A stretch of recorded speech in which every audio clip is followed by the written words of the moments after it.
Assalamualaikum warahmatullahi wabarakatuh. Salam sejahtera bagi kita semua. Salam, Om Swastiastu, Namo Buddhaya, dan salam kebajikan.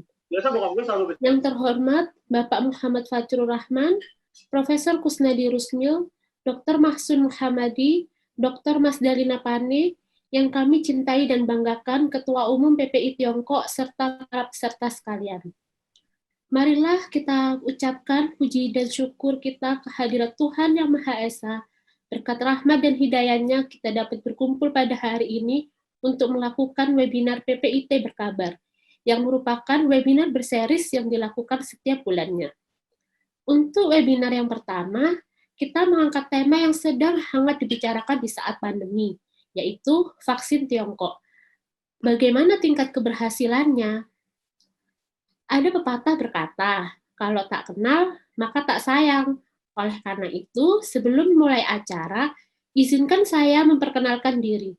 Saya Esti Wulan Wijayanti, mahasiswa kedokteran Hubei University of Science and Technology. Di sini saya bertindak selaku moderator.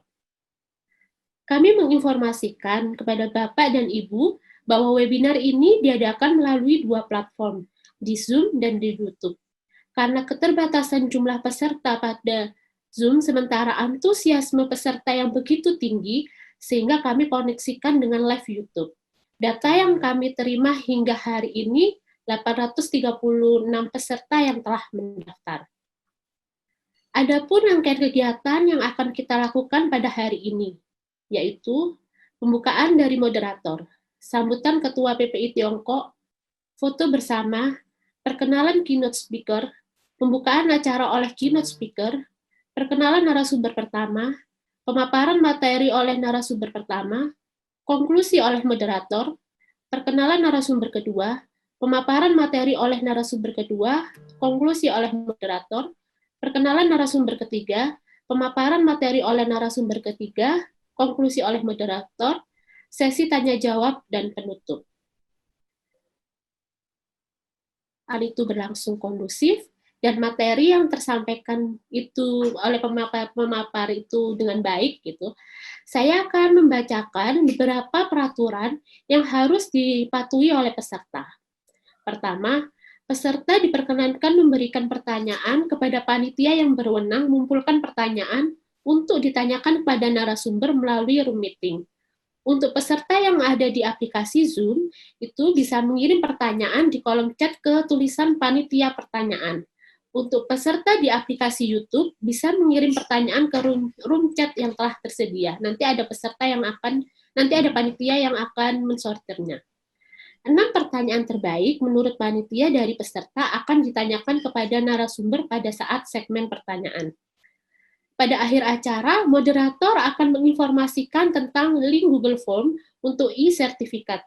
Diharapkan peserta mengisi Google Form untuk mendapatkan e-sertifikat, dan itu adalah merupakan absensi kehadiran. Jadi ikuti acaranya hingga akhir ya. Saya mengingatkan kembali bahwa setelah sambutan Ketua Umum akan ada sesi foto bersama. Diharapkan kesediaannya Bapak dan Ibu untuk menyalakan kamera. Baiklah, Bapak dan Ibu, mari kita dengarkan bersama sambutan Ketua Umum PPI Tiongkok, Kak Nikolai Akbar. Untuk Kak Niko, waktu dan kesempatannya kami persilahkan. Siap, terima kasih Mbak Esti atas kesempatannya. Assalamualaikum warahmatullahi wabarakatuh. Selamat siang dan salam sejahtera untuk kita semua. Kepada yang terhormat Bapak Fajrul Rahman, Juru Bicara Presiden Republik Indonesia, Ibu Mas Dalina Pane dari Persatuan Ahli Epidemiologi Indonesia, Profesor Kusnandi dari Ketua Tim Riset Klinis Vaksin COVID-19 Universitas Pajajaran, dan Dr. Mahsun Muhammadi, Kepala Divisi Klinik dan Imunisasi PT Bio Farma, rekan-rekan panitia penyelenggara dari bidang kajian strategis PPI Tiongkok, dan rekan-rekan peserta yang menyempatkan waktu untuk hadir pada kesempatan yang baik pada kali ini. Rekan-rekan semua, perjuangan kita melawan COVID-19 belum ada di ujung jalan. Kita masih ada beberapa waktu lagi untuk menyelesaikan atau menuntaskan pandemi COVID-19 ini sendiri, yang mana sampai saat ini pun juga kasusnya masih cukup meningkat di Indonesia. Tetapi kami dari PP Tiongkok sangat mengapresiasi segala macam upaya dari pemerintah Indonesia khususnya untuk menangani kasus COVID-19 ini, yang mana salah satunya yaitu dengan pengembangan vaksin yang ada di Indonesia, baik itu yang melalui skema vaksin merah putih yang dikembangkan oleh Eijkman Institute dan juga vaksin bekerja sama dengan beberapa lembaga atau institusi yang ada di Tiongkok seperti Sinovac dengan bekerja sama dengan Bio Farma yang ada di Indonesia. Tentunya harapan kita semua dalam waktu dekat ini yang diprediksi kemungkinan antara akhir 2020 atau awal 2021 vaksin bagi COVID-19 ini sudah bisa diproduksi massal dan juga bisa didistribusikan kepada seluruh masyarakat Indonesia, sehingga menjadi titik balik perjuangan kita melawan pandemi COVID-19 ini. Di sini kami juga ingin menegaskan komitmen dari rekan-rekan yang ada di PP Tiongkok untuk tetap menjalin komunikasi dan juga bekerja sama dengan berbagai macam pihak di dalam konteks untuk melawan pandemi COVID-19 ini sendiri, karena kami dari PP Tiongkok selaku salah satu pihak yang pertama kali terdampak, khususnya rekan-rekan yang ada di Wuhan pada waktu itu dengan adanya pandemi COVID-19 ini. Semoga apa yang bisa kita dapatkan di dalam diskusi kita pada siang hari ini bisa bermanfaat bagi kita semua, menambah pandangan, ilmu, dan insight terbaru kita tentang perjuangan melawan perkembangan, progres perjuangan melawan pandemi COVID-19, sehingga kedepannya kita juga bisa menentukan arah gerak yang lebih baik seperti apa dalam melawan pandemi COVID-19 ini sendiri. Terakhir, semoga rekan-rekan di sini bisa mengoptimalkan seluruh rangkaian kegiatan pada siang hari ini untuk mendapatkan ilmu sebanyak-banyaknya sejauh mana perkembangan kita dalam konteks penelitian vaksin untuk COVID-19 ini sendiri, dan bagaimana apa saja yang bisa kita lakukan dalam ikut membantu perjuangan melawan pandemi ini. Kami juga mengucapkan terima kasih kepada Badan Nonton PP Tiongkok, yaitu Perluni Tiongkok, yang juga sudah bekerja sama dan juga berkolaborasi dengan kami di dalam menyelenggarakan kegiatan ini. Semoga kegiatan ini bisa bermanfaat bagi kita semua, dan silakan optimalkan waktu yang ada nanti untuk berdiskusi bersama pakar-pakar yang kita hadirkan pada kesempatan kali ini. Terima kasih, itu sedikit yang bisa saya sampaikan. Saya kembalikan kepada moderator. Wassalamualaikum warahmatullahi wabarakatuh. Terima kasih kepada Kak Niko atas sambutannya yang luar biasa ini. Oke, kita masuk ke sesi selanjutnya. Kita akan melakukan foto bersama untuk peserta yang berada di aplikasi Zoom. Dimohon kesediaannya untuk seluruh peserta membuka kameranya. Saya hitung mulai dari sekarang ya. 1, 2, dan 3. Oke, terima kasih. Agenda selanjutnya, kita akan mendengarkan penyampaian dari keynote speaker untuk mengawali webinar PPIT berkabar ini. Beliau adalah Pak Muhammad Fathur Rahman. Beliau adalah juru bicara Presiden Republik Indonesia. Waktu kesempatannya kami persilahkan Bapak.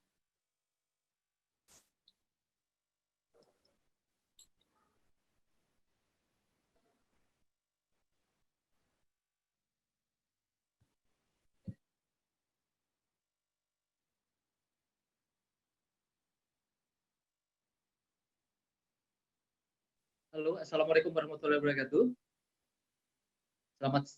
Selamat siang, selamat sore mungkin di sana. Terima kasih banyak ini kepada panitia dari Perhimpunan Pelajar Indonesia yang mengundang saya untuk berdiskusi bersama-sama. Saya ingin menyapa terlebih dahulu Profesor Kusnadi ya Pak ya. Salam hormat dan salam Bapak, salam sehat dari saya.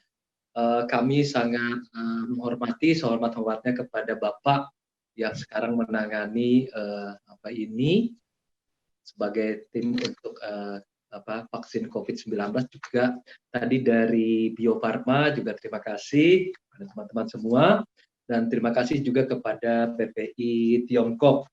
PPI Tiongkok selain itu kami mengucapkan terima kasih sebesar-besarnya atas kerjasamanya yang pertama kali Perhimpunan Pelajar Indonesia Tiongkok yang cabang Wuhan pada waktu tanggal 24 Januari 2020 yang memberitahukan kepada kami melalui pers rilis mengenai mahasiswa dan WNI di Wuhan yang berjumlah 93 orang, Perda 24 Januari yang terkena lockdown, dan kemudian pemerintah melalui saya kemudian kepada media massa diarahkan oleh Presiden untuk menyampaikan surat semacam rilis dari Perhimpunan Pelajar Indonesia atau PPI Tiongkok cabang Wuhan itu untuk memberikan semacam menenangkan keluarga yang berada di yang menjadi mahasiswa dan WNI di Wuhan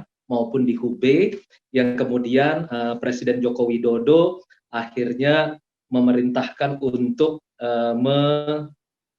pada tanggal 2 Februari 2020, 238 orang yang kemudian dijemput dari Wuhan dan di Provinsi Hubei. Jadi kami sangat hormat, terima kasih banyak kepada PPI, terutama dari cabang Wuhan yang membantu pemerintah, sehingga pada tanggal 2 pada bisa membawa kembali 238 mahasiswa dan WNI yang ada di kota Wuhan. Sekali lagi terima kasih. Kemudian yang kedua, Presiden Joko Widodo mengatakan bahwa game changer dari pandemi COVID-19 ini adalah hadirnya vaksin COVID-19. Ada 3 strategi yang dikembangkan oleh pemerintah terkait dengan vaksin tersebut. Yang pertama adalah berusaha mencari vaksin yang sudah jadi, yang diproduksi di seluruh dunia, yang kita perlukan segera, baik dari Tiongkok maupun dari Eropa dan kemudian juga dari Skandinavia, yang diharapkan pada Desember nanti ada sekitar 20-30 juta vaksin. Itu dicari dalam bentuk yang sudah jadi. Kemudian yang strategi kedua adalah kerjasama antara Sinovac dengan Bio Farma. Nanti Bapak yang dari Bio Farma yang akan menjelaskan, termasuk juga Profesor Kusnadi akan menjelaskan bagaimana perkembangannya. Dan yang ketiga adalah pengembangan vaksin merah putih melalui lembaga biologi molekuler Eijkman. Jadi ada 3 strateginya yang dikembangkan oleh Presiden Republik Indonesia atau pemerintah. Yang Presiden mengatakan bahwa game changer dalam penanganan pandemi itu adalah adanya vaksin virus COVID-19. Nah, Presiden kemudian juga menyampaikan, kami, kata Presiden, itu mengelola krisis yang sekarang terjadi, yaitu krisis kesehatan yang menjadi krisis ekonomi ini dalam satu kebijakan yang betul-betul bisa seimbang. Jadi rem itu adalah kesehatan, gas itu adalah ekonomi. Sebelum vaksin itu ditemukan, kita harus berusaha menjaga agar kesehatan dan ekonomi ini bisa integratif dan kemudian juga tidak terjadi trade-off di antara keduanya. Tetapi Presiden mengatakan yang terpenting memang adalah kesehatan yang paling utama, tetapi tetap dalam rangkaian yang integratif dengan ekonomi. Nah, adapun syarat keseimbangan dalam ekonomi dan kesehatan ini, pertama adalah soal penguatan sistem penanganan kesehatan untuk penyembuhan. Kedua, penguatan disiplin pada protokol kesehatan sebagai adaptasi kebiasaan baru. Ketiga, insentif perekonomian untuk rakyat, itu beragam insentif, saya tidak bisa menyebutkan nanti menghabiskan waktu. Keempat, solidaritas dan partisipasi aktif menjalankan sistem yang telah dikembangkan oleh pemerintah. Nah, di titik ini sebenarnya dalam hal penanganan kesehatan, tentu pemerintah mengembangkan yang dikenal di Indonesia adalah 3T itu. 3T itu adalah tracing, testing, dan treatment. Nah, itu yang menjadi bagian dari pemerintah, baik pusat maupun daerah. Kemudian terkait dengan disiplin protokol kesehatan, terutama kami menyebutnya sebagai 3M, yaitu memakai masker, kemudian mencuci tangan dan menjaga jarak. Jadi keseimbangan antara 3T dengan 3M ini dalam rangka untuk menghadapi kesehatan. Yang di bidang ekonomi tentu kita sangat memerlukan, karena sebagian besar memang masyarakat, misalnya UMKM saja, itu meliputi hampir 64 juta unit usaha, dan yang bekerja di UMKM itu hampir 116 juta orang, di mana kalau terhadap kue ekonominya itu hampir 61%. Jadi kalau ekonomi terutama UMKM masyarakat bawah ini tidak dikelola dengan baik, tentu mereka juga menghadapi masalah dalam kehidupan sehari-hari. Walaupun sampai hari ini semua bantuan sosial terfokus kepada 40% terbawah tersebut. Baik yang sudah selama ini dibantu oleh pemerintah sekitar 25 jutaan, rakyat Indonesia, kemudian ditambah dengan yang kemudian terkena COVID-19 sekitar di atas itu yang seringkali disebut sebagai miskin baru, seperti itu. Oke, berikutnya. Nah, melalui arahan Presiden, kita bisa melihat bagaimana ekonomi dan kesehatan ini dikerjakan secara integratif dan secara seimbang. Berikutnya. Ya, nah ini adalah arahan dari Presiden Joko Widodo kemarin pada hari Senin 14 September kepada semua pihak, tidak hanya Kabinet Indonesia Maju, yaitu terkait dengan 8 soal kesehatan dan 1 soal pemulihan ekonomi nasional. Yang pertama itu terkait dengan Presiden mengatakan keputusan-keputusan dalam merespon penambahan kasus di provinsi, kabupaten atau kota semuanya harus selalu melihat data sebaran, terapkan strategi intervensi berbasis lokal, baik di tingkat RT, RW, desa atau kampung. Presiden sebenarnya lebih menunjuk ke arah pembatasan sosial berskala klaster, mikro atau komunitas, karena memang datanya lebih mudah ditemukan dan kemudian pengelolaannya termasuk kemudian pengawasannya akan lebih mudah dan lebih intensif kalau dalam skala yang komunitas atau lokal. Karena kalau dalam skala yang besar seringkali antara data kemudian perencanaan dan pelaksanaannya seringkali tidak terlalu sinkron.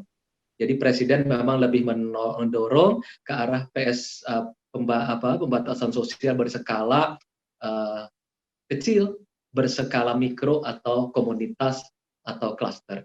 Yang kedua, beliau mengatakan agar kita terus-menerus meningkatkan angka kesembuhan, walaupun sekarang sudah di atas 72%. Dan alhamdulillah per hari kemarin kita sudah jumlah orang sembuh di Indonesia yang menjadi pasien itu per 15 September itu 161.065 orang yang sembuh, dan rata-rata tingkat kesembuhan sehari itu di atas 2.500. Tanggal 15 September kemarin yang sembuh 2.660 orang.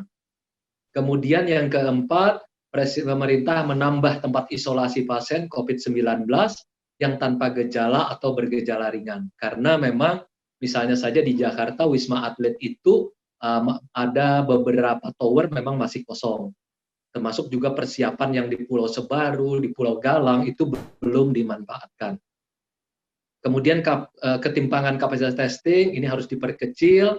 Kemudian Presiden mengatakan bahwa harus ada peningkatan penegakan disiplin dalam menjalankan protokol kesehatan. Nah, ini yang diharapkan agar TNI dan Polri lebih banyak terlibat, oleh karena pemerintah sudah memiliki regulasi nomor 6 tahun 2018 tentang penegakan hukum protokol kesehatan sebagai payung hukumnya. Kemudian beliau mengatakan agar kita terus menurunkan angka kematian, kemudian memastikan ketersediaan tempat tidur dan ICU, dan kemudian ini yang penting, bahwa Indonesia itu negara kepulauan, tidak bisa dibandingkan dengan negara lain yang bukan kepulauan, sehingga pendekatannya pun harus berbeda. Nah, yang ke-9 ini terkait ekonomi, agar semua program itu harus, yang terutama yang ada multi transfer itu harus dipercepat. Yang terakhir yang dipercepat adalah sebesar 15,7 juta orang untuk tenaga kerja yang pendapatannya di bawah 5 juta, yang mendapatkan dana sekitar 2,4 juta selama beberapa bulan, dan kemudian juga untuk UMKM mendapatkan bantuan presiden juga berupa bantuan presiden dan tidak perlu dikembalikan sebanyak 12 juta orang. Seperti itu. Kemudian juga terkait dengan hal pendidikan, belajar mengajar, pemerintah untuk pelajar, kemudian mahasiswa, dosen, guru mengeluarkan 7,1 triliun selama 4 bulan ini untuk keperluan internet, dan 1,7 triliun itu untuk keperluan semacam penunjang tambahan kepada para pengajar. Oke, berikutnya, next. Nah, pemerintah tentu kan kita tahu krisis itu kan bekerja secara cepat, mengancam semua mengancam semua titik-titik lembaga-lembaga dalam masyarakat, termasuk mengancam individu, dan kemudian juga kita harus ada respon yang cepat dan tepat dan ilmiah. Dan terakhir, Presiden membentuk Komite Penanganan COVID-19 dan PEN. Nah, hingga saat ini tingkat kesembuhan seperti saya katakan tadi sudah mencapai 161.065, itu data kemarin. Kemudian pertumbuhan ekonomi kita memang di kuartal kedua agak menurun di 5,36%, tapi memang lebih baik dibandingkan AS, Inggris, Australia, dan Spanyol. Tapi Cina sekarang sudah mulai membaik di sekitar 3%. Kemudian pengembangan vaksin merah putih, ini juga dibentuk komite tersendiri, kemudian kerjasama vaksin dari berbagai negara yang sudah menemukannya. Nah, berikutnya, next. Ini diketuai oleh Pak Erick Thohir, wakilnya adalah Kasat Pak Jenderal Andika Perkasa, kemudian Pak Wakapolri, sementara Ketua Satgas Penanganan COVID-nya tetap dipegang oleh Ketua BNPB, Pak Letjen Doni Monardo, untuk pemulihan dan transformasi ekonomi dipegang oleh Pak Budi Gunadi Sadikin.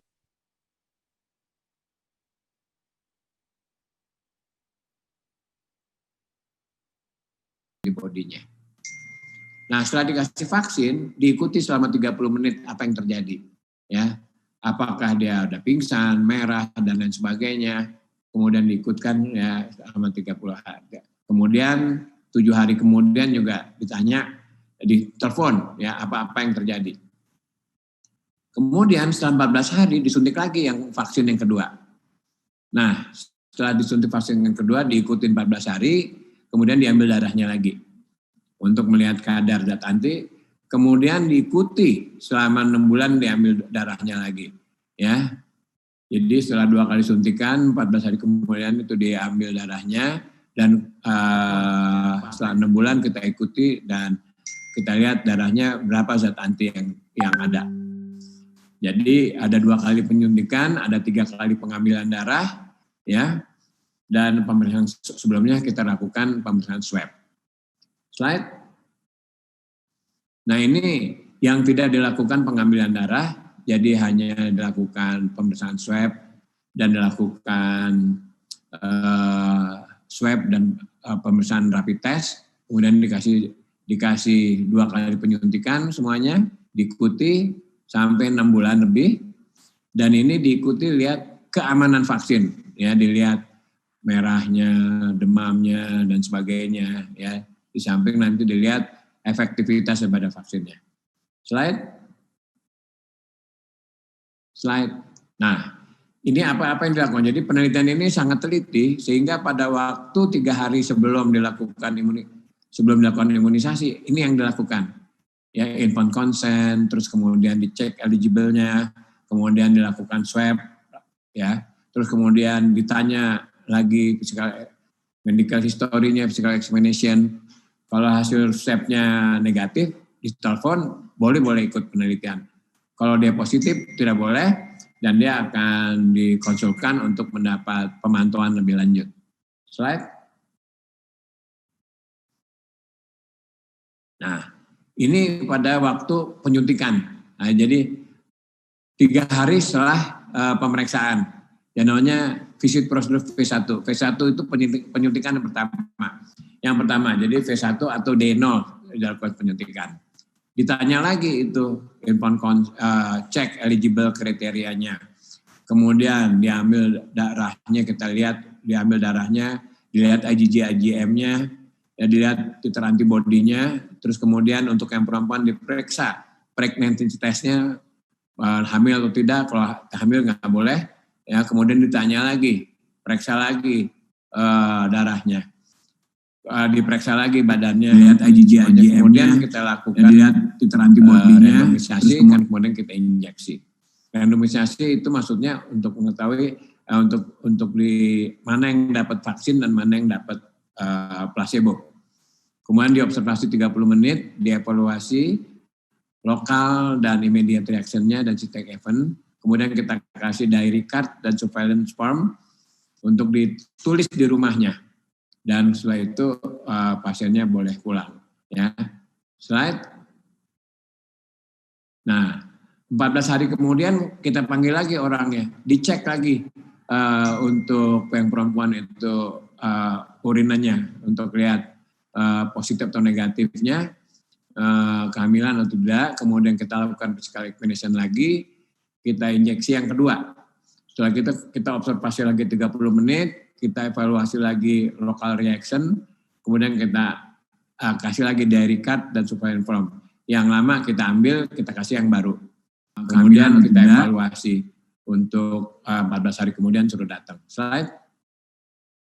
Nah, ini datang yang ketiga, ya kita periksa lagi semuanya. Jadi betul-betul bolak-balik diperiksa, karena kita harus benar-benar teliti. Dia ambil lagi darahnya, ya terus kemudian kita kasih diary card. Kemudian kalau ada suspek kita ambil nasopharyngeal swab atau darahnya. Ya, slide. Ya, slide. Nah, ini pada 6 bulan kemudian, ya setelah 6 bulan kita panggil lagi, kemudian kita periksa lagi, kemudian darahnya ya kita ambil untuk mengukur titer antibodinya, ya kita bisa mengevaluasi keamanannya 540 tadi, ya berapa keamanannya, dan kemudian setelah 6 bulan ini subjeknya sudah selesai kita lakukan penelitian. Slide. Nah, jadi selain kita suruh datang, dia juga kita lakukan telepon. Jadi kita lakukan telepon tuh ada 5 kali, ya itu ada jadwalnya. Yaitu setelah V2, ya itu kita telepon V2 tambah 4 minggu, V2 8 minggu, V2 12 minggu, V2 16 minggu, V2 tambah 10 menit. Jadi selain suruh datang, dia 5 kali dapat telepon ya dari kita untuk memantau keadaannya pasien tersebut. Ya, slide. Nah, apa tugas dokter penelitinya? Ada 3 tipenya ya dokter peneliti. Ada yang penyakit dalam dan dokter spesialis anak. Ya, itu tugasnya melakukan proses infant consent pada waktu V0. Dokter peneliti lapangan, ya itu untuk pemeriksaan fisik dan pemeriksaan inklusi, menjelaskan pengertian kartu harian, dan dokter vaksinator yang unblinded. Jadi ada tiga peneliti di sini. Dokter penyakit dalam dan anak, dokter peneliti lapangan, dan dokter vaksinator. Ya, slide. Nah, ini adalah dokter-dokter yang ada di puskesmas, balai kesehatan, tugas-tugasnya, ya slide.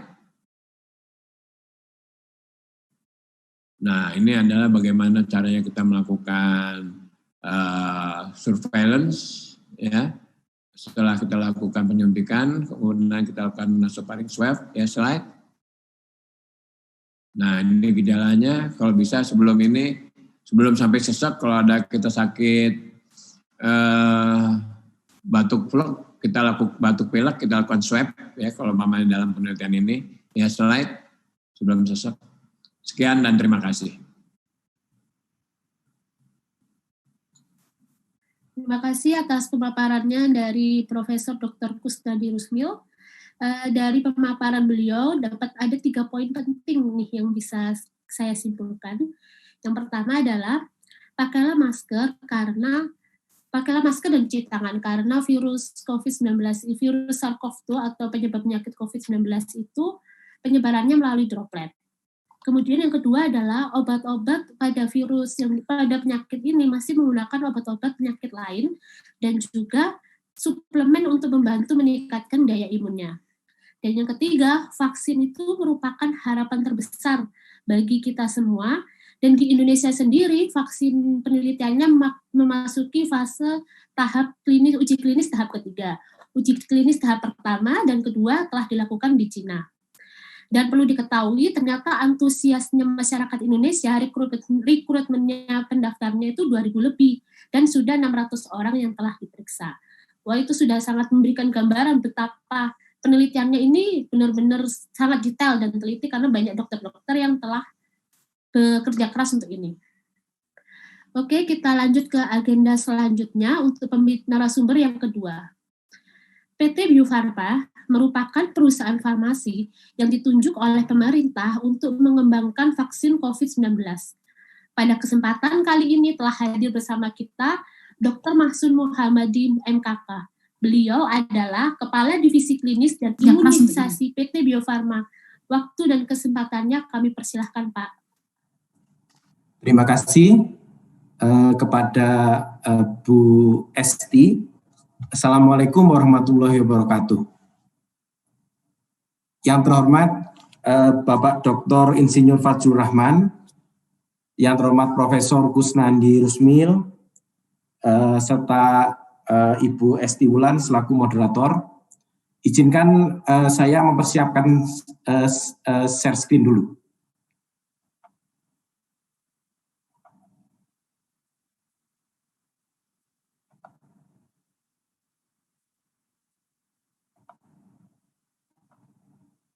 Apakah sudah bisa kelihatan, Bu Esti? Bisa, Pak. Dipersilakan. Ya.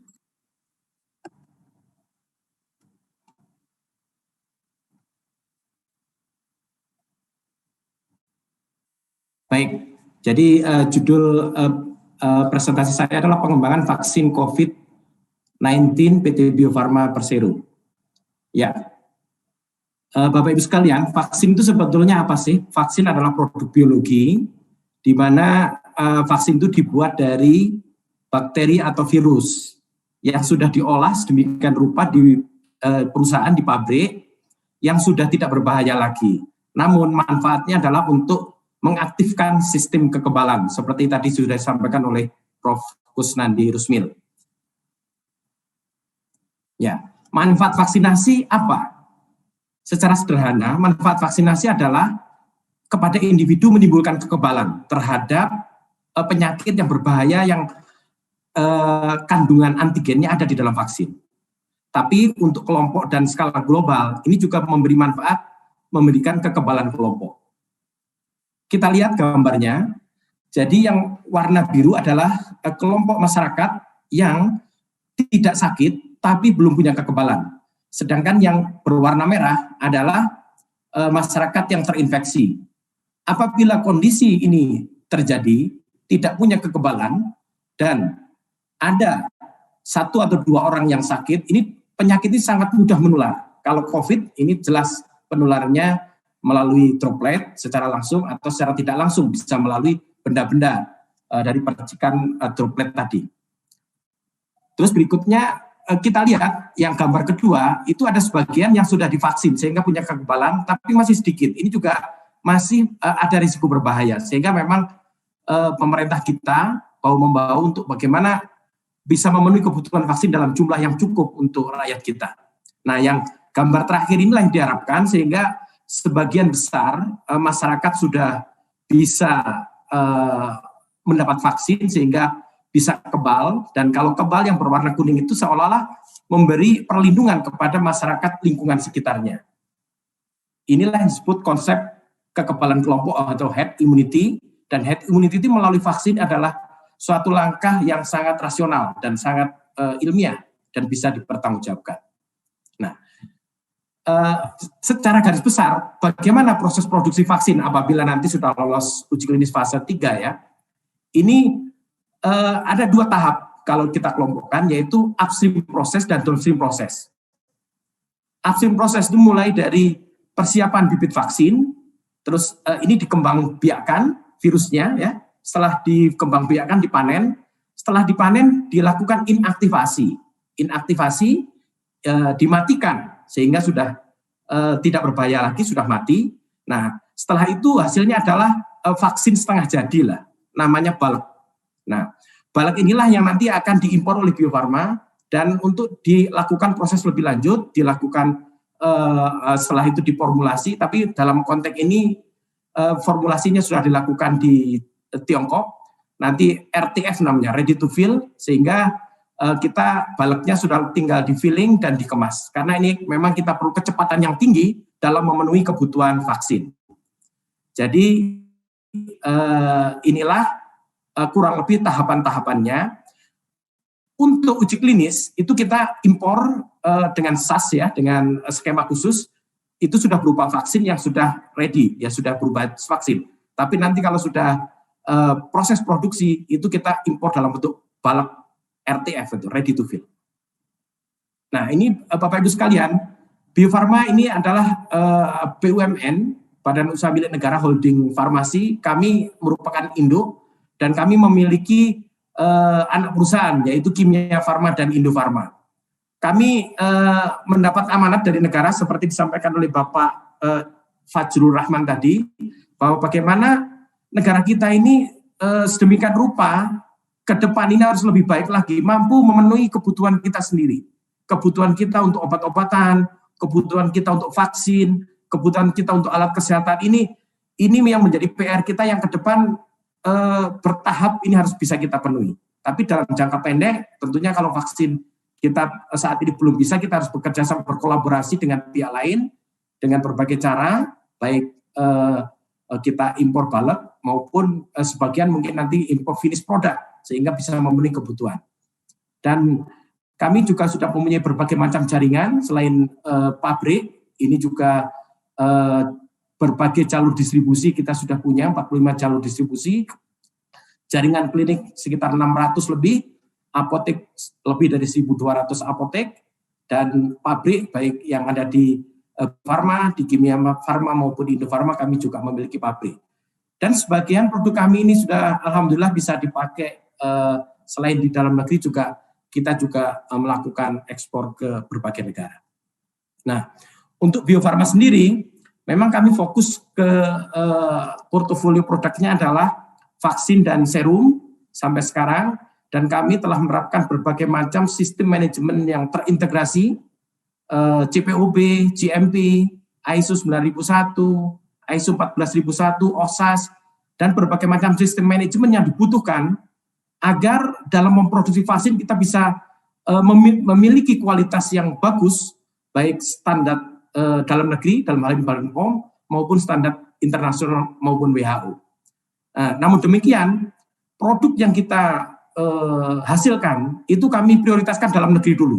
Dalam negeri untuk kepentingan pemerintah, untuk keperluan Kementerian Kesehatan, Dinas Kesehatan sampai ke Puskesmas, juga dalam negeri sektor swasta. Apabila kebutuhan dalam negeri terpenuhi dan ternyata kapasitas kita lebih, sebagian kapasitas inilah yang kita lakukan produksi untuk ekspor ke luar negeri. Dan sampai sekarang sudah lebih dari 140 negara yang menggunakan produk dari Bio Farma. Dan produk-produk kami mayoritas sudah prakualifikasi WHO, kurang lebih ada 14 produk yang sudah digunakan oleh negara-negara sahabat. Ini adalah gambar negara-negara yang sudah menggunakan produk-produk kami, dan ini yang berwarna oranye ini adalah negara-negara dalam tergabung dalam OKI, Organisasi Konferensi Islam. Untuk negara-negara OKI kami adalah termasuk yang ditunjuk sebagai Center of Excellence. Jadi Indonesia termasuk yang paling maju dan dijadikan contoh oleh negara-negara yang lain. Dan negara-negara lain, negara-negara OKI ini sebagian juga berusaha untuk memenuhi kebutuhan vaksinnya sendiri, Arab Saudi, Maroko, dan sebagainya. Dan kami berkomitmen juga untuk memberikan training dan transfer teknologi kepada negara-negara sahabat. Nah, ini adalah produk holding farmasi dalam penanganan COVID. Selain vaksin, ada juga beberapa produk diagnostik. Ini seperti PCR, kami mengembangkan bersama-sama dengan BPPT untuk kit PCR-nya. Pertama kita buat single plex, dan sekarang kita perbaiki, kita kembangkan dengan multiplex PCR test kitnya. Juga VTM, virus transport medium, ini juga kita kembangkan. Berikutnya kami juga mengembangkan mobile lab BSL-3. Jadi laboratorium untuk menguji COVID itu perlu BSL. Dan dalam kesempatan ini BSL itu bisa dalam bentuk mobile, bisa dalam bentuk ruangan gedung. Tapi kami mencoba mengembangkan karena kebutuhan Indonesia ini, kita kembangkan dalam bentuk mobile lab. Ini juga bersama-sama dengan BPPT. Terus yang lainnya kami juga membantu bekerja sama dengan lembaga Eijkman dan RSPAD, ini plasma konvalesen penelitiannya, vaksin udah jelas, dengan Sinovac dan uji klinis bekerja sama dengan UNPAD, dan beberapa produk obat-obatan yang lain. Sedangkan obat-obatan yang lain seperti disampaikan Prof. Kusnandi tadi, kami tentu menyesuaikan obat-obatan apa yang dibutuhkan, walaupun saat ini memang belum ada obat yang khusus, jadi obat-obatan apa yang bisa digunakan untuk membantu baik vitamin maupun antivirus atau antibiotik yang lain, kami juga siapkan melalui Bio Farma Holding atau anak perusahaan kami Kimia Farma. Nah, dalam konsep pengembangan ini, pengembangan vaksin ideal seperti ini yang ada dalam pikiran kami, bahwa kita harus menggait berbagai macam pihak. Jadi akademik, ini dalam hal ini adalah universitas, berbagai macam penelitian, juga termasuk uji klinis, ini kami membutuhkan bantuan dari akademik. Yang kedua adalah bisnis. Bisnis berarti kami sendiri, begitu juga kami dengan partner-partner baik dalam negeri maupun luar negeri yang bergerak dalam bidang bisnis, seperti Sinovac.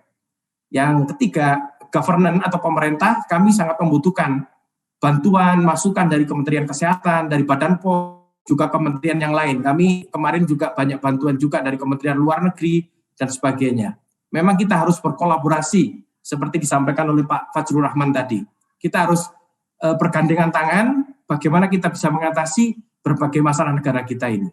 Yang terakhir, komunitas, dalam hal ini juga para ulama, ini kita perlu libatkan, kita minta masukan dari beliau-beliau, orang tua kita, para ulama, karena di Indonesia ini juga tentang kehalalan vaksin dan bagaimana mengkomunikasikan kepada masyarakat ini menjadi penting. Dan tentunya kalau kami sendirian ini rasanya kurang tepat. Jadi ini memang harus perlu bantuan untuk memberi edukasi, penjelasan kepada masyarakat. Vaksin itu apa, manfaatnya bagaimana, dan bagaimana sebetulnya statusnya dari segi kehalalan. Dan kami berkoordinasi terus dengan para alim ulama di MUI, LP POM MUI, dengan Muhammadiyah, dengan NU semua, sehingga diharapkan pada saat pengembangan dari awal ini sudah ada masukan-masukan, dan kami secara terbuka menyampaikan prosesnya dan kendala-kendala yang dihadapi. Komunikasi kepada publik, kepada masyarakat bisa tidak sampai terjadi salah paham di masyarakat, dan kita tidak mengharapkan terjadi penolakan oleh masyarakat. Nah, bagaimana tentang penyediaan vaksin COVID-19? Ini untuk jangka pendek dan jangka menengah. Untuk jangka pendek, memang jelas kami bekerja sama dengan Sinovac dari Tiongkok. Konsepnya adalah kami karena sudah mempunyai capability, tentunya kami mengimpor bukan finish product, tapi katakanlah produk setengah jadi. Dengan produk setengah jadi tentunya harga bisa lebih murah. Terus kami juga meningkatkan capability Bio Farma dalam bagaimana mampu memproduksi vaksin sendiri ke depannya. Ini juga perlu kami selalu mengasah dan meningkatkan capability. Sedangkan proses-proses, katakanlah upstream prosesnya yang belum kita kuasai, kita inginkan juga mendapat semacam transfer teknologi dari pihak mitra, sehingga kedepannya seluruh teknologi dari ujung sampai ujung, dari upstream sampai downstream ini dapat kita kuasai, kita akhirnya mampu memproduksi sendiri pada ujung akhirnya. Nah, untuk jangka menengah jangka panjang ini kami bekerja sama dengan lembaga Eijkman yang melakukan lead, yaitu pengembangan vaksin sendiri, vaksin merah putih. Ini juga menjadi penting tentunya untuk kemandirian bangsa kita, kapasitasnya harus selalu ditingkatkan. Nah, inilah jadwalnya. Kita lihat uji klinis fase 3 ini dimulai akhir Juli sampai Agustus kemarin dan diharapkan di Januari sudah selesai. Namun demikian, prosesnya adalah proses percepatan, tidak seperti vaksin yang biasa, sehingga Badan POM itu dalam beberapa hari yang kemarin juga melakukan audit terus-menerus, dan sejauh ini insya Allah on the track ya pelaksanaannya, sehingga nanti paralel apabila ini nanti sampai akhir uji klinis fase 3 ini berhasil, sehingga secepatnya bisa dilakukan registrasi di Badan POM, dan secepatnya juga kami akan melakukan impor balik dan memproduksi di sini, dan itu sudah mendapat izin atau approve dari Badan POM. Ya. Nah, ini adalah gambaran pengembangan vaksin merah putih. Nah, vaksin merah putih ini yang melakukan lead adalah lembaga Eijkman, dan lembaga Eijkman mengambil virusnya dari Indonesia sendiri, dengan pengembangan vaksin COVID rekombinan subunit dengan teknologi yang sedikit berbeda dibanding yang Sinovac. Dua-duanya menurut saya sama-sama bagusnya. Yang penting bagaimana teknologi itu bisa kita kuasai dengan baik dan nanti nyambung antara proses pembuatan seednya dan proses uji preklinis, uji klinis, dan sampai nanti akan dilakukan produksi di Bio Farma. Ya, kita lihat ini timelinenya. Timeline bisa maju ya. Ini tentunya tergantung bagaimana kondisi di lapangan.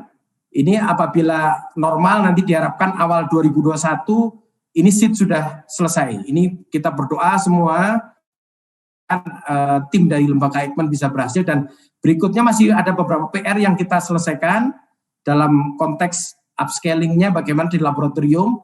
Berikutnya uji preklinis ke hewan sampai uji klinis fase 1, fase 2, fase 3, dan selanjutnya nanti bagaimana registrasinya di Badan POM. Dan gambaran ini apabila semua hal-hal kendala-kendalanya ini bisa kita atasi, ini kita harapkan moga-moga di akhir 2021 atau paling lambat 2022 ini kita juga bisa melakukan eksekusi produksi di vaksin merah putih ini, yang memang murni produksi dalam negeri dengan berbagai sinergi dari berbagai pihak, dari lembaga Eijkman, dari Ristek, dari Litbangkes, dan dari kami dari Bio Farma. Nah, ini kami merasakan betul dukungan dari pemerintah sangat kuat kepada Bio Farma. Kami merasakan kami sendiri untuk menghadapi beban yang begini berat, ini sangat berat. Tapi alhamdulillah dukungan dari berbagai pihak itu sangat kuat kami rasakan, dan itu terbukti dengan adanya agreement dengan Sinovac. Itu sudah komitmen mereka untuk mengirimkan 20 juta dosis vaksin di November-Desember 2020 dan 30 juta dosis nanti di Januari sampai Maret. Dan berikutnya dari April sampai Desember ini berkomitmen 210 juta dosis. Tentunya direksi kami selalu komunikasi, barangkali bisa ditambah komitmennya dan seterusnya. Itu, tapi inilah yang terakhir info terupdate yang sudah menjadi komitmen antara Sinovac yang kita pegang, sehingga total ini 50 plus 210, 260 juta dosis. Nah, Paralel dengan itu, kami juga menyiapkan kapasitas produksi kami di perusahaan.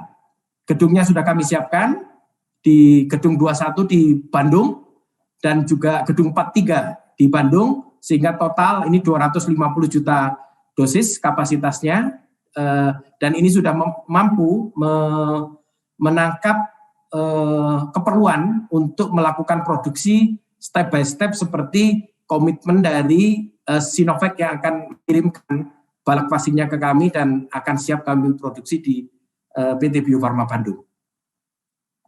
Demikian gambaran singkat untuk Bapak Ibu dan teman-teman sekalian sebagai bahan untuk diskusi lebih lanjut. Terima kasih. Assalamualaikum warahmatullahi wabarakatuh. Terima kasih banyak Pak Mahsun, informasinya luar biasa. Terima kasih atas pemaparan yang luar biasa dari Dr. Mahsun Muhammadi, perwakilan dari PT Bio Farma. Dari pemaparan beliau kita dapat menyimpulkan bahwa manfaat vaksinasi itu adalah menimbulkan kekebalan. Kemudian dalam membuat vaksin itu kita ada persiapan bibit vaksin, kemudian dipanen, kemudian dilakukan aktivasi, dan yang terakhir adalah kemudian menjadi vaksin setengah jadi atau balek. Nah, balek inilah yang akan diimpor ke beberapa negara ataupun beberapa negara dan diimpor di beberapa daerah. Produk yang dihasilkan oleh PT Bio Farma ini diutamakan untuk dalam negeri terlebih dahulu. Dan kemudian dalam pembuatan vaksin ideal ini harus berkolaborasi dengan berbagai pihak. Salah satunya adalah pemerintah, akademis, dan para pebisnis.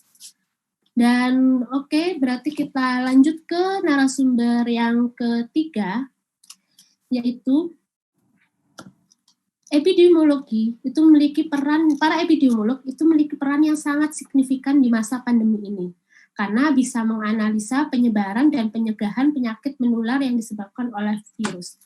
Baiklah Bapak dan Ibu, kita nyimak bersama pemaparan dari Dr. Mas Dalina Pane, SKM MKes. Beliau adalah konsultan dan epidemiologi CDC dan Persatuan Ahli Epidemiologi Indonesia atau PAI. Untuk waktu dan kesempatan saya persilahkan Ibu. Baik, terima kasih Mbak Esti. Screen. Oke. Ya. Terima kasih banyak atas kesempatan yang diberikan kepada saya. Yang terhormat Bapak Fajrul Rahman, juru bicara Presiden Republik Indonesia, Prof. Kusnandi, Pak Mahsun, kemudian juga teman-teman yang hadir pada di sini sore. Saya lagi di Maluku saat ini, jadi di sini sudah jam 4 sore di sini. Jadi selamat sore untuk semuanya. Jadi topik saya adalah epidemiologi dan program vaksinasi COVID-19 from trial to the field, karena nanti vaksin ini yang diuji cobakan pada 1.620 orang ini tentu kalau hasilnya baik itu akan didistribusikan untuk seluruh Indonesia atau untuk target sasaran tertentu sesuai dengan trialnya. Karena itu kami epidemiologi biasanya melihat itu nanti untuk efektivitasnya di lapangan. Slide. Baik, ini outline dari presentasi saya. Ada introduction dan overview kondisi pandemi COVID-19 saat ini, kemudian riset vaksin COVID-19, efikasi, effectiveness, impact, kemudian juga peran epidemiologi dalam program vaksinasi COVID-19, sasaran pemberian vaksin, KIPI, dan herd immunity. Slide. Baik. Pandemi COVID-19 ini telah berlangsung lebih dari 6 bulan di Indonesia, dan sampai saat ini kalau kita lihat pertumbuhan kasusnya masih belum ada tanda-tanda akan berakhir. Banyak negara sudah menunjukkan kondisi penurunan kasus dan bahkan beberapa sudah mulai memasuki second wave tetapi tetap terkendali. Dari 10 negara dengan penduduk terbesar hanya Indonesia dan India yang grafiknya sampai hari ini belum menunjukkan penurunan jumlah kasus, tetapi di India case fatality rate-nya rendah, itu 1,7%, kita masih di 4. Begitu coba slide-nya bisa yang 1,7%-nya diklik, hyperlink. Ini grafik kasusnya, kalau kita lihat Amerika sudah pernah turun, naik, tapi sekarang turun lagi. Kemudian juga negara-negara yang besar lainnya, kalau kita lihat grafiknya seperti itu. Cina malah bentar sekali mereka melakukan pengendalian. 2020-nya diklik.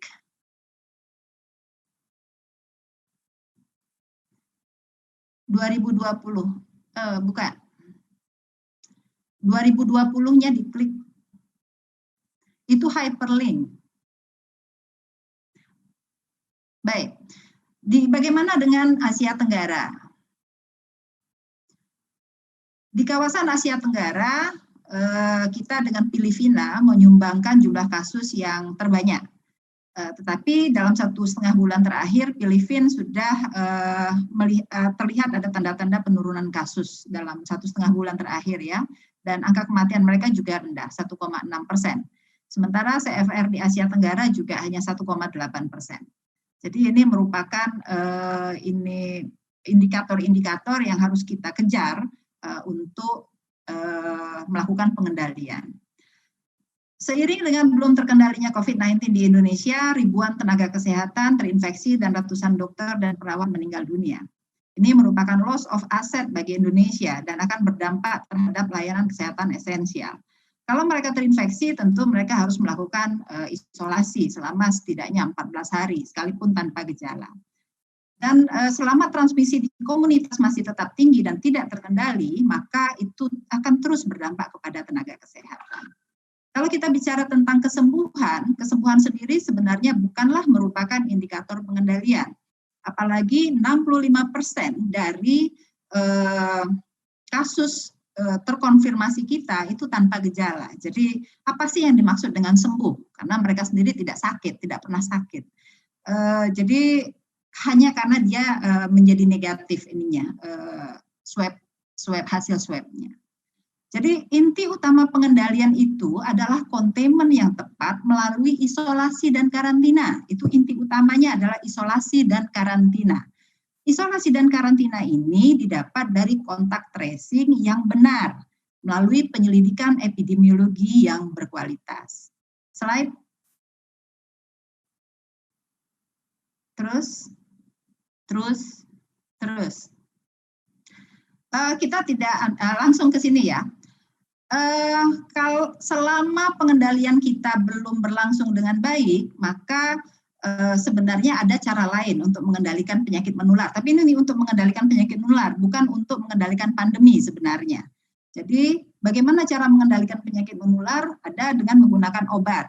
Ada antivirus, ada antibiotik. Antibiotik mungkin akan lebih mudah penelitiannya, tetapi antivirus ini rumit dan cukup sulit. Sehingga untuk pandemi COVID-19, karena dia berasal dari virus, tidak banyak yang melakukan uji coba untuk mendapatkan antivirus.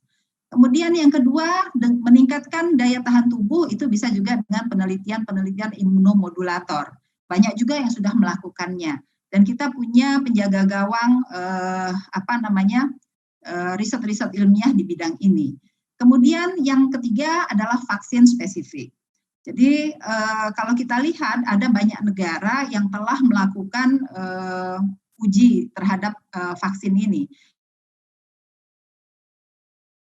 Ambil dari Vaksin Tracker dan satu lagi dari Washington Post, walaupun saya tidak terlalu yakin dengan datanya ya. Di mana hampir semuanya itu yang masuk ke fase 3 juga tidak banyak. Jadi kalau dari 25 di fase 1 masuk di fase 3 tidak sampai sepertiganya ya. Kemudian belum ada yang di-approve sampai saat ini. Jadi semua baik dan melalui juga melakukan itu, dan WHO sebagai pengawas yang memonitor semua kegiatan tersebut juga melakukan pekerjaannya dengan baik. Slide. Nah, bagaimana peran epidemiologi dalam program vaksinasi COVID-19? Setelah dari uji klinik dari grup yang kecil 1.500-an, maka ini nanti akan disebarkan atau didistribusikan pada kelompok yang besar. Nah, ini yang menjadi, karena itu kami menitipkan pesan untuk sangat hati-hati sekali, karena sedikit saja adverse event ataupun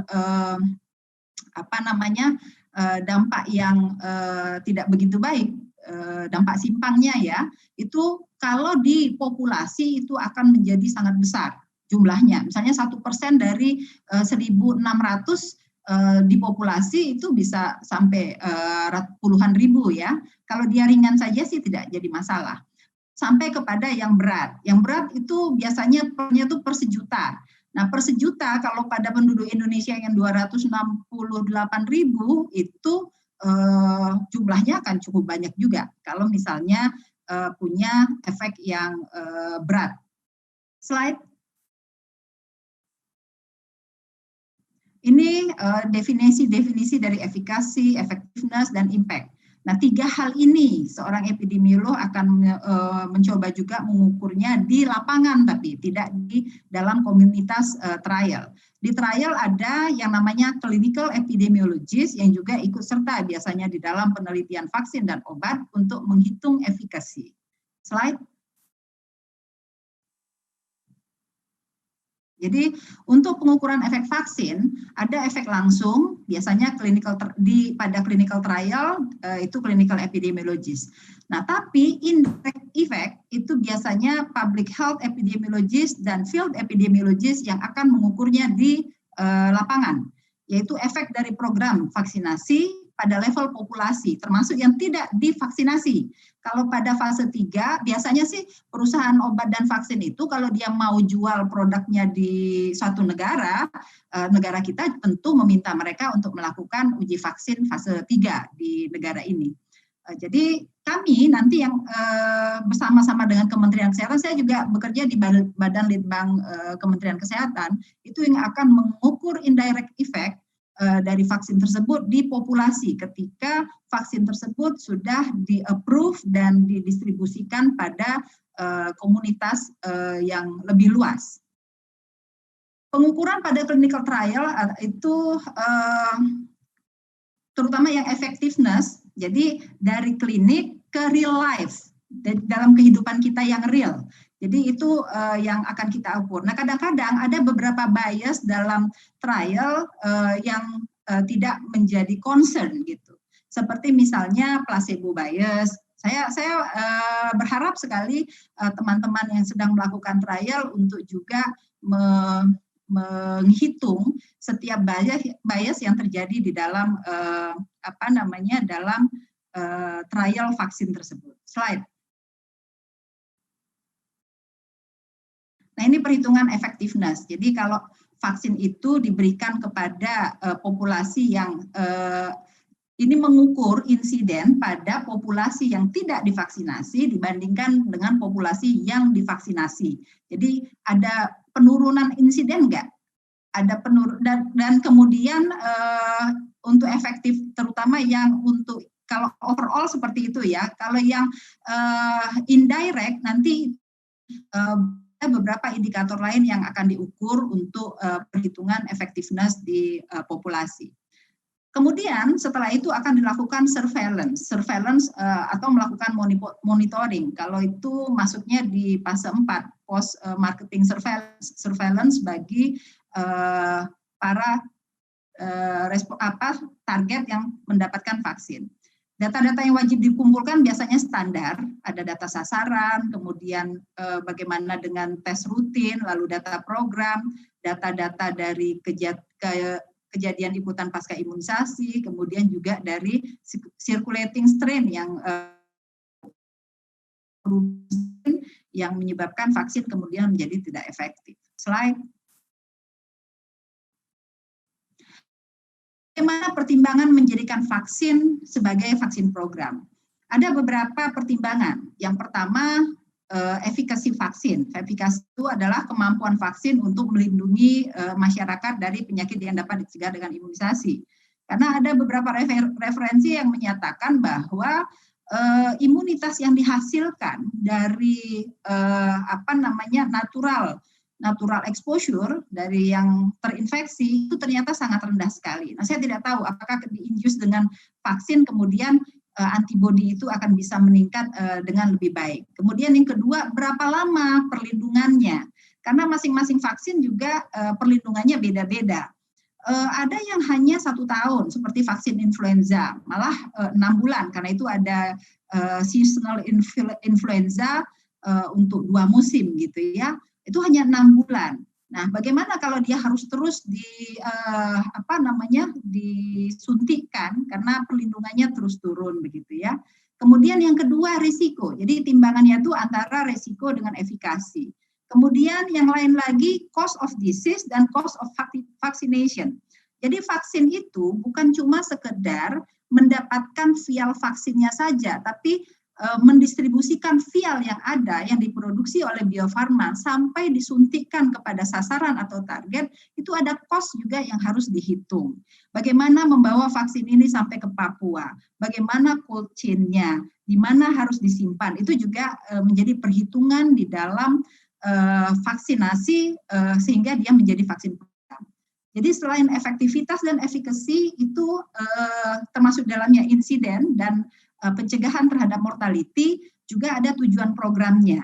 Lalu bagaimana untuk outbreak versus routine, misalnya DPT. 2017 kita pernah punya outbreak difteri yang cukup besar.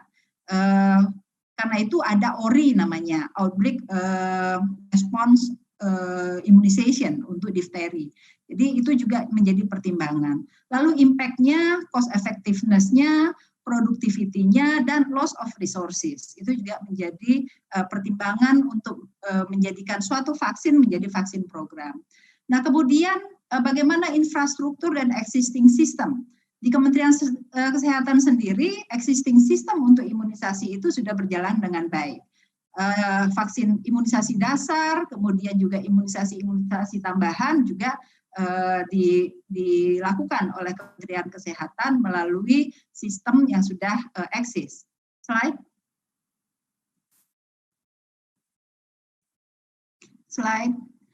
2 minggu yang lalu kami rapat dengan Kementerian Kesehatan.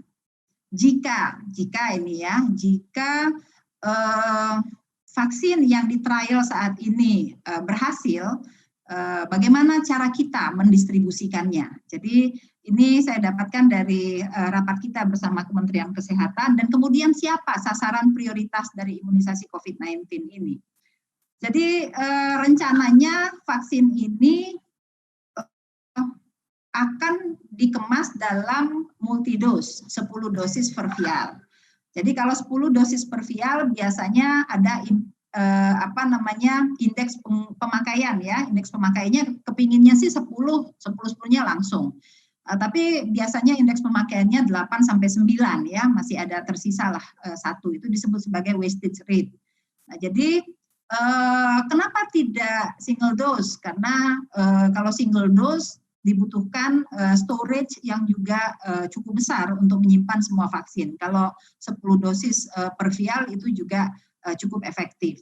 Nah, pertimbangannya adalah target sasaran. Kemarin perhitungannya adalah jika sasarannya itu untuk 160 juta penduduk.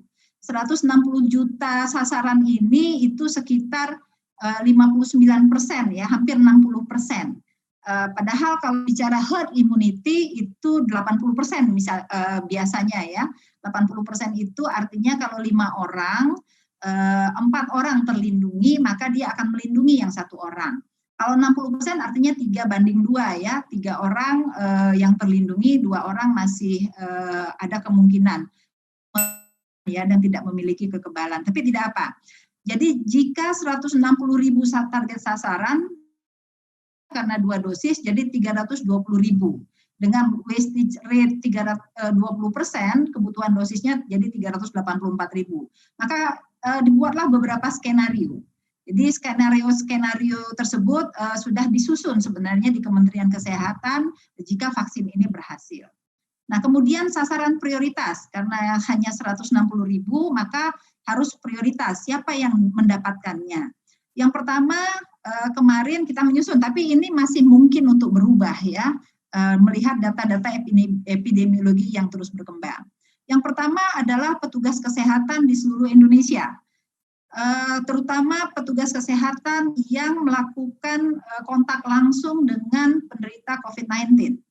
Jadi rumah sakit rujukan, seluruh petugas kesehatan dan seluruh petugas non-kesehatan yang terlibat dalam intervensi atau treatment bagi penderita COVID itu menjadi prioritas pertama. Kemudian yang kedua, petugas kesehatan yang memiliki resiko tinggi. Kalau kita lihat kemarin, petugas kita yang terinfeksi itu sebagian besar malah yang tidak melakukan perawatan atau pengobatan bagi penderita COVID. Yang melakukan perawatan bagi penderita COVID malah cenderung terlindungi dengan alat pelindung diri yang ketat. Nah, itu juga menjadi prioritas. Kemudian yang kedua, tenaga pendidik. Tenaga pendidik menjadi prioritas kedua. Kemudian yang ketiga, ASN, TNI Polri, kemudian juga kelompok pekerja lainnya, terutama yang memiliki mobilitas tinggi, lalu penduduk berusia lebih dari 60 tahun, tetapi yang tidak memiliki komorbid. Nah, ini yang kita perlu diskusikan, karena vaksin yang diuji cobakan ini, kalau tidak salah, sasarannya adalah 18 sampai 59. Jadi kalau kita kasih pada lebih dari 60 tahun, apakah ada pengalaman bahwa aman untuk mereka. Lalu populasi lain yang memiliki mobilitas yang sangat tinggi. Jadi itu merupakan sasaran prioritas imunisasi COVID-19. Ini baru strategi-strategi dan sasaran yang dibuat bersama dengan perhimpunan ahli untuk kemudian nanti diimplementasikan. Slide. Nah, ini reaksi KIPI yang tadi mungkin belum banyak dijelaskan. Jadi KIPI atau reaksi samping ya, bukan reaksi samping, reaksi simpang sebenarnya. Jadi dia disebut AEV, adverse event following immunization. Jadi semua kejadian sakit yang terjadi setelah menerima imunisasi. Kejadian sakit ini ada yang bisa diterima atau acceptable risk, biasanya yang kecil, yang ringan seperti local side effects, swelling, bengkak ya, habis divaksin bengkak, lalu ada kemerahan, atau sistemik, ada demam, kemudian nyeri, ada reaksi alergi, ada trombositopeni, sampai kepada yang berat. Jadi ini juga harus dihitung.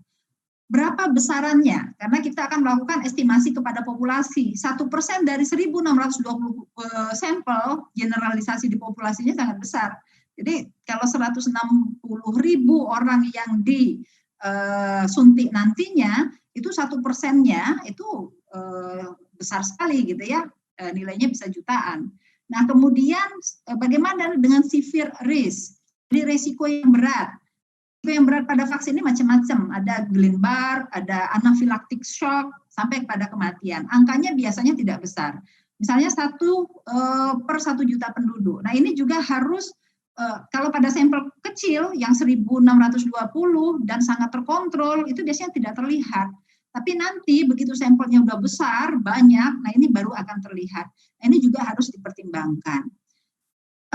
Jadi tujuan dari surveillance KIPI itu adalah menemukan kasus KIPI sedini mungkin melalui jalur laporan yang efektif dan efisien.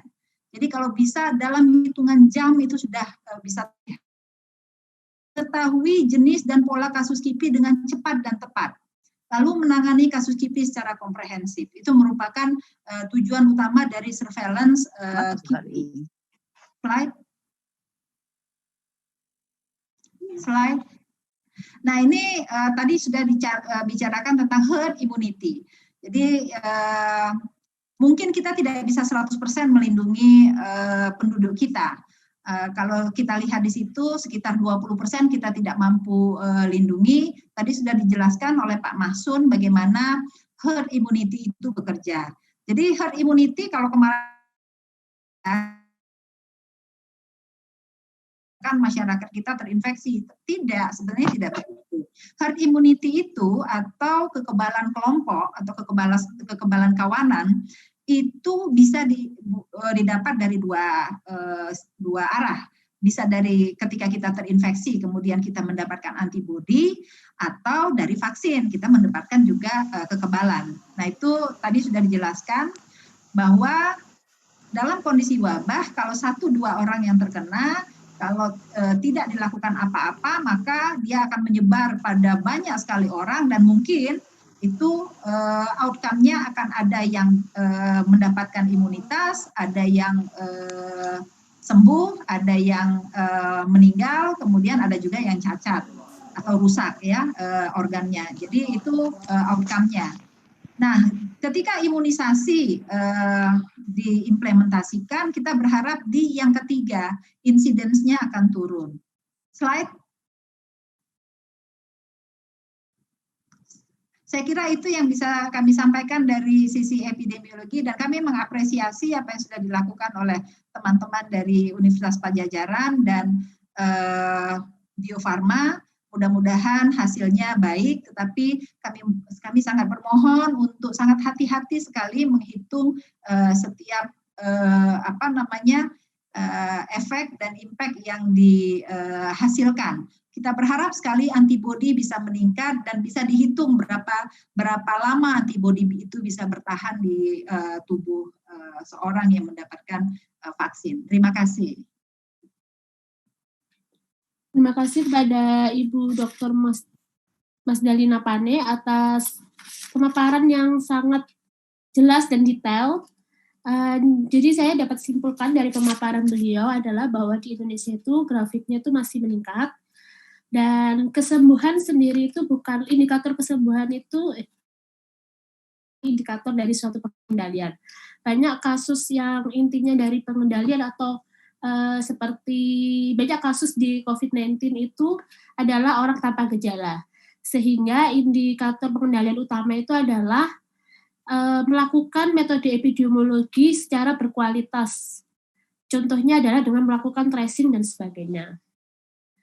Oke, kita lanjut ke sesi selanjutnya, yaitu adalah sesi tanya-jawab. Terima kasih kepada pemateri yang karena telah memberikan pemaparan yang jelas bagi kita semua, dan banyak antusias dari para peserta yang melalui platform di YouTube dan juga di Zoom. Dan kami selaku panitia juga mohon maaf jika tidak semua pertanyaan dijawab oleh pemateri karena keterbatasan waktu. Untuk yang pertama, ini ada pertanyaan dari Dr. Dedi Hertanto. Beliau menanyakan kepada Profesor Kusnandi, apa pada vaksin Sinovac pasien yang uji klinis fase 3 oleh tim UNPAD ini bisa terjadi efek samping neurologis seperti transverse myelitis seperti pada vaksinasi yang diuji? Apa jenis vaksinasinya sama imunogenisitasnya? Baik, ya terima kasih Dr. Dedi. Ya, Dr. Dedi ini sangat aware ya tentang KIPI-nya dari vaksin, dan juga ini bagus karena itu kita harus hati-hati. Sampai saat sekarang kami belum mendapat laporan atau pengaduan efek samping yang hebat ya. Paling-paling telepon itu demam 1 hari, kasih paracetamol hilang, ya terus kemudian nggak enak badan. Nah, tapi kalau sampai yang masuk rumah sakit atau apa itu nggak ada sampai saat sekarang. Dan yang mengunjungi puskesmas juga belum ada kalau nggak enak. Tapi perbedaannya begini, kalau yang dari kita itu kumannya itu dimatikan. Tadi udah dikatakan oleh dari Bio Farma bahwa vaksin yang kita buat itu kuman yang dimatikan, sehingga tidak akan menyebabkan sakit karena kumannya tidak mempunyai potensi sakit. Paling-paling kalau ada itu biasanya alergi, ya nggak kuat atau demam, ya alergi terhadap komponen vaksin. Ya, jadi kalau seperti biasa, kalau mamanya kita melakukan imunisasi di puskesmas atau di rumah sakit, kadang-kadang kan ada yang alergi merah atau sampai gatal-gatal. Tapi yang ada sekarang ini yang sampai alergi hebat atau gatal-gatal yang hebat nggak ada gitu. Padahal kita udah melakukan lebih dari 600 pasien yang udah disuntik sekarang ini. Ya jadi menurut saya kategorinya sih vaksin yang inaktif ini sih aman ya, karena ini vaksin yang paling lama kita telah lakukan ya, kayak vaksin polio suntikan, difteri, pertusis, nah semuanya kan vaksin yang mati gitu ya. Jadi vaksinnya ini aman, paling timbulnya alergi. Nah perbedaan yang sama yang terjadi yang lesio transversa itu ternyata bukan disebabkan oleh vaksin, oleh karena orang tersebut itu mempunyai penyakit bawaan gitu ya. Tetapi perbedaannya vaksinnya di situ adalah vaksin virus hidup. Nah kalau virus hidup itu mungkin kalau pada orang-orang yang mempunyai gangguan imunologi, dia nggak kuat ya, dia bisa umpamanya akan menyebabkan sakit gitu ya. Jadi memang kalau ada vaksin yang virus hidup bisa menyebabkan sakit. Contohnya yang virus hidup apa? BCG. BCG itu kan kalau mamanya kita nggak kuat, bayi nggak kuat, itu kan bisa menyebabkan penyakit tuberkulosis juga yang ringan gitu ya. Seperti itu ya, atau vaksin-vaksin hidupnya juga seperti itu. Mungkin itu tambah sedikit dari saya. Terima kasih. Terima kasih dokter terima kasih Profesor atas paparannya. Untuk yang pertanyaan kedua juga ditujukan kepada Profesor. Apakah pasien orang yang, ini pertanyaan yang paling banyak ditanyakan ya Prof, jadi saya menghimpun. Apakah pasien atau orang yang sudah terinfeksi COVID-19 ini bisa kambuh lagi atau terpapar ulang? Dikarenakan,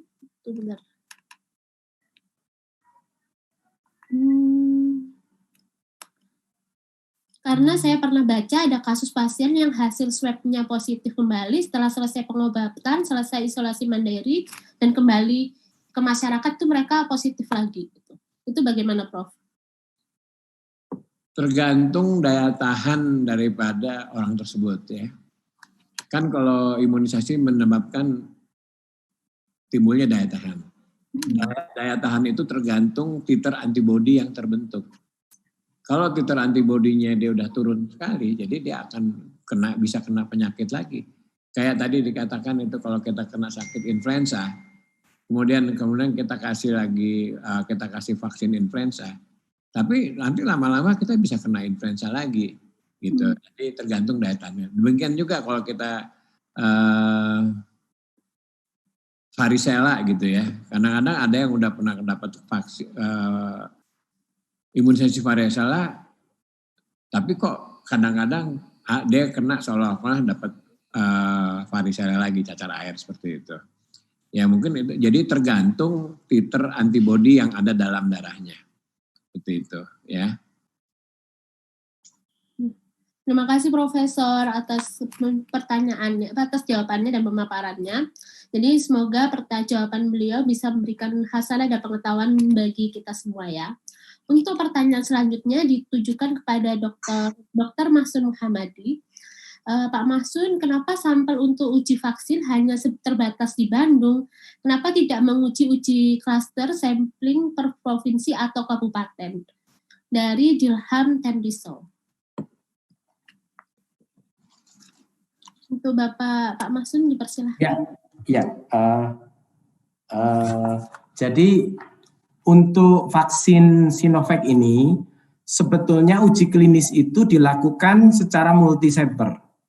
Secara multisenter artinya dilakukan juga di Indonesia, dalam hal ini di Bandung, tapi juga ada penelitian uji klinis di tempat lain, di Brasil, di Bangladesh, di Turki gitu ya.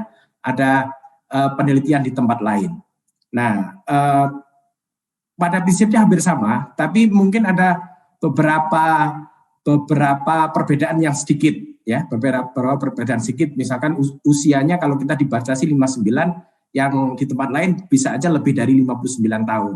Tapi pada prinsipnya pelaksanaan vaksinasi itu tidak hanya di Indonesia aja, tapi juga di luar negeri.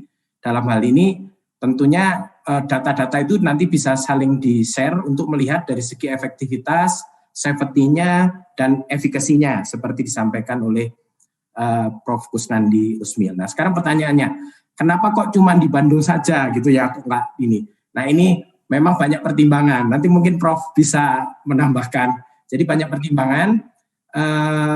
Kita yang ditunjuk adalah dari tim dari Prof. Kusnandi Rusmil, artinya lokasinya adalah di Bandung, di FK Universitas Padjadjaran, dan titiknya juga itu tidak hanya satu titik, tapi 6 titik, 6 lokasi, dan itu persyaratan pesertanya sangat ketat, artinya peserta diminta untuk mengikuti seluruh protokol.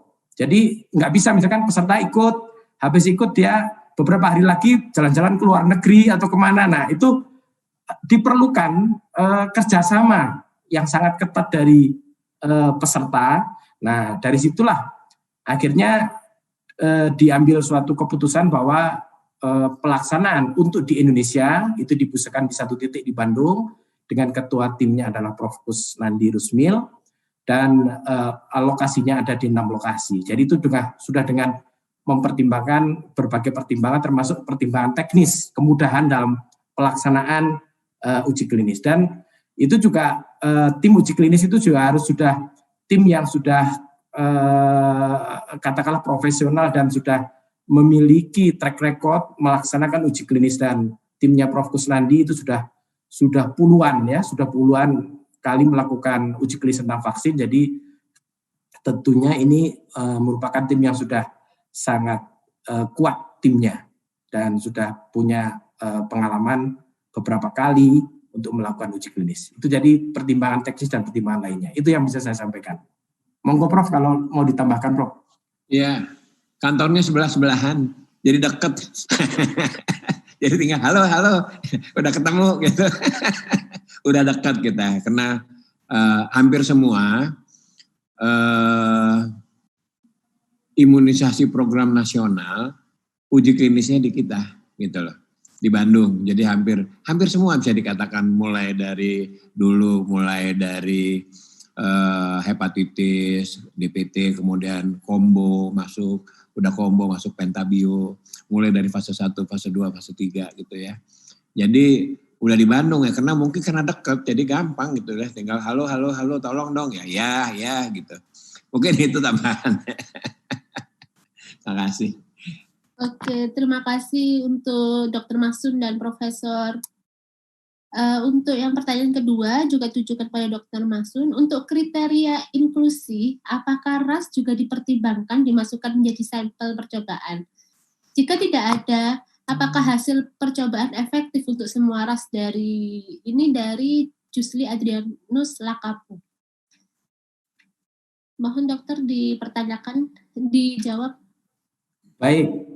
Nah sebetulnya ini pertanyaannya ke Prof. Kusnandi sebetulnya. Ya, saya bantu. Ya, Prof. Jadi Bandung itu bukan orang Sunda aja gitu loh, ya.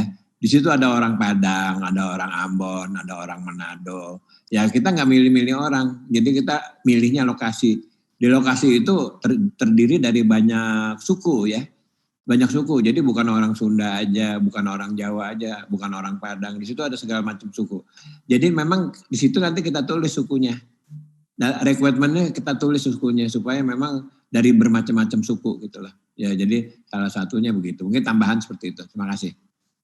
Menambahkan sedikit, tadi juga saya sampaikan bahwa uji klinis kan bukan hanya di Indonesia ya. Di Bangladesh juga, di Brasil, di Turki gitu ya. Di berbagai negara yang lain. Jadi itu bukan hanya ras, tapi juga multi negara, ya multi etnis juga multi negara. Jadi itu harapannya apa? Kalau nanti hasilnya bagus, yang di Bandung ini juga multi ras, di Bandung sudah bagus, di negara-negara lain juga bagus, berarti vaksin ini bisa digunakan worldwide ya, seluruh dunia sudah bisa. Dengan catatan hasilnya semua oke gitu ya. Oke, terima kasih ya dokter sama profesor sudah menjawab pertanyaan dari para peserta di webinar kali ini. Untuk yang pertanyaan selanjutnya ditujukan kepada Dr. Mas Dalina Pane. Untuk yang pertama, mohon info dokter, berapa lama waktu yang dibutuhkan untuk menimbulkan kekebalan setelah seseorang mendapatkan vaksinasi COVID-19 ini? Oke Ibu, silakan dijawab pertanyaannya. Ya, baik, sebenarnya berdasarkan atas uji klinik ya, hasil uji klinik. Kalau untuk yang Sinovac, mungkin Prof. Kusnandi yang bisa memberikan informasi tentang berapa lama. Cuma yang ingin saya tahu juga, karena nanti kan diukur ya Prof ya? Ya, betul, ukur. Titer antibodinya kita ukur. Dan sampai 6 bulan itu terus bagaimana begitu? Ya, betul. Jadi saya tambahkan Pak Ibu ya, begitu selesai diimunisasi 2 minggu kemudian kita udah lakukan pemeriksaan titer antibodi. Kemudian 3 bulan kita lakukan pemeriksaan lagi, kemudian 6 bulan kemudian kita lakukan pemeriksaan lagi. Jadi 3 kali untuk mengukur titer antibodinya. Kita lihat di situ sehingga kita tahu apakah mesti diulang atau apa enggak gitu ya. Dan kami berharap titer antibodinya cukup appropriate, Prof. Iya betul. Karena kalau sangat rendah itu juga menjadi tidak efektif perlindungan. Ya. Pengebalannya itu menjadi tidak begitu efektif begitu. Ya, titer antibodi yang pada waktu fase 1, fase 2 itu cukup tinggi ya. Dan itu daya lindungnya terhadap 97% dari yang ikut uji klinis di Wuhan fase 1 dan fase 2. Jadi cukup bagus. Turun laginya di berapa bulan, Prof?